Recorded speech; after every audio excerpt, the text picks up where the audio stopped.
प्यारे बच्चों, आज हम कक्षा 10वीं में जो हिंदी विषय है, जो आपका पाठ है, ये पाठ माटी वाली, इसके व्याख्या और प्रश्नोत्तर पहली वीडियो में बताया था। पाठ का सारांश और प्रश्नोत्तर आज हम इसी का चलते हैं भाषा के बारे में। ये बहुत ही महत्वपूर्ण है। भाषा के बारे में पहला है इन और आइन प्रत्ययों का इस्तेमाल प्रायः स्त्रीलिंग शब्द बनाने के लिए किया जाता है। अगर किसी का स्त्रीलिंग बनाना है तो किसका प्रयोग करते हैं? इन और आइन प्रत्यय लगा देते हैं, तो वो शब्द जो है स्त्रीलिंग में परिवर्तित हो जाता है। ध्यान रखेंगे। निम्न उदाहरणों को समझते हुए तालिका में निम्न प्रत्ययों से बने अन्य शब्द लिखिए। जैसे ई प्रत्यय जोड़ करके लड़का का लड़की किए, स्त्रीलिंग में परिवर्तित हो गया। उसी प्रकार से इन प्रत्यय जोड़कर मालिक में मालिकिन कर दिए, आइन प्रत्यय जोड़कर पंडित में पंडिताइन कर दीजिए। तो इसी प्रकार से आपको और शब्द बनाना है ना? तो आप लिख सकते हैं क्या?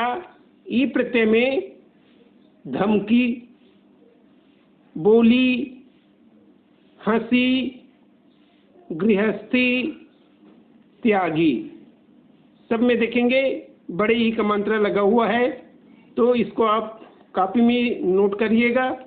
मालकिन इन प्रत्यय लगा है, तो इसमें भी हम मालिन, लोहारीन, पुजारीन, भिखारीन ऐसे आप लिख सकते हैं। आइन प्रत्यय में जैसे पंडिताइन है, पंडित से, उसके बाद और आगे लिख सकते हैं ठकुराइन, बनियाइन, ललाइन।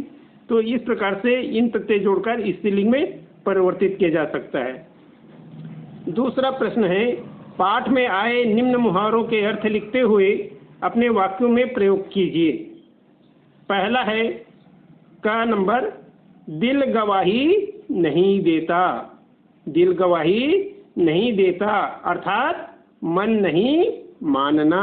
इसका अर्थ क्या होगा? मन नहीं मानना। इसका प्रयोग करेंगे, सच्चे लोगों का दिल गलत कार्य करने की कभी गवाही नहीं देता। जो सच्चे लोग होते हैं उसको गलत कार्य करने के लिए उनका दिल जो है गवाही नहीं देता। दूसरा है मन महसूस कर रह जाना।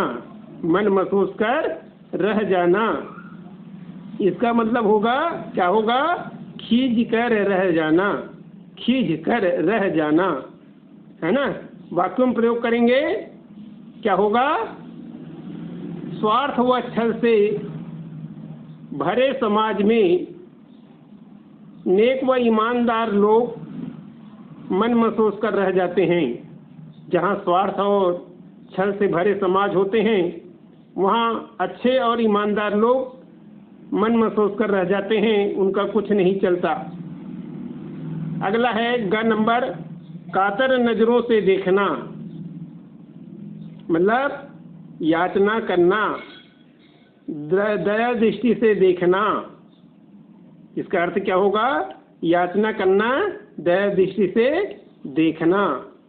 वाक्यों में प्रयोग जब करेंगे तो सबकी मदद करते हुए, सबकी मदद करते देखकर दुर्घटना में घायल व्यक्ति मेरी ओर कातर नजरों से देख रहा था, है ना?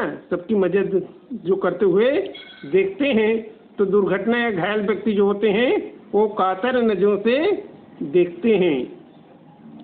अगला घ नंबर है, चेहरा खिल उठना, मतलब खुश हो जाना। चेहरा खिल उठता है मतलब खुश हो जाते हैं, खुश हो जाना।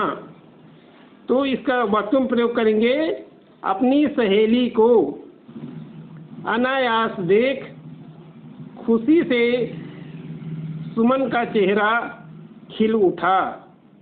अपनी सहेली को अचानक देख करके खुशी से सुमन का चेहरा खिल उठा।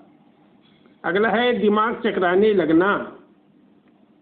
दिमाग कब चकराता है? जब कुछ समझ में नहीं आता है, तो कुछ समझ में ना आना। आप लोग जब परीक्षा दिलाते हो, पढ़े लिखे नहीं रहते और उस समय कहीं प्रश्न पेपर दिखाई देता है, तो अब क्या होता है? दिमाग चकरा जाता है। इसका वाक्य में प्रयोग करेंगे। परीक्षा भवन में प्रश्न पत्र को देखकर सोहन का दिमाग चकराने लगा। सोहन का दिमाग चकराने लगा। तो ये प्रत्यय और मुहावरों का अर्थ लिखकर वाक्यों में प्रयोग कीजिए। आप लोग कॉपी में लिखिएगा और याद करिएगा।